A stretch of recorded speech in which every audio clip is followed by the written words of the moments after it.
धनगर समाजाचं शिष्टमंडळ आणि मुख्यमंत्री शिंदे यांच्यातील बैठक संपलेली आहे। कायद्याच्या चौकटीत आरक्षण दिलं जाईल असं आश्वासन या शिष्टमंडळाला देण्यात आलंय। तातडीने एक नवीन समिती गठीत केली जाईल असं या ठिकाणी आश्वासन देण्यात आलं आहे। मुख्यमंत्री शिंदेंनी धनगर समाजाच्या शिष्टमंडळाला हे आश्वासन दिल्याची माहिती समोर येते। धनगर समाजाचं सध्या आंदोलन सुरू आहे आणि त्याच पार्श्वभूमीवर धनगर समाजाचं शिष्टमंडळ मुख्यमंत्री शिंदेंच्या भेटीला आलं होतं। त्यावेळेला हे महत्त्वाचे आश्वासन दिल्याची माहिती समोर येते। त्यांनी सांगितलं आम्हाला, त्यांचे जे प्रतिनिधी आले होते, आम्ही जाऊ तातडीने आत्ताच्या आत्ता तुमचा प्रतिनिधी पाठवा सरकारचा, आम्ही जे उपोषणाला बसले त्यांच्याशी चर्चा करू आणि उपोषण सोडवण्याचा प्रयत्न करू। मी सरकारच्या वतीने सांगतोय, सरकारने खूप सकारात्मक पावलं पुढे टाकलेले आहेत।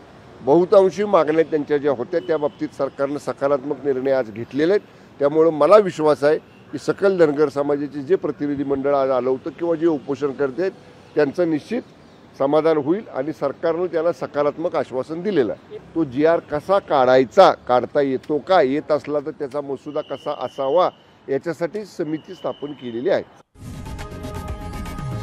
लोकशाही मराठी ऐका, पहा, जागरूक रहा।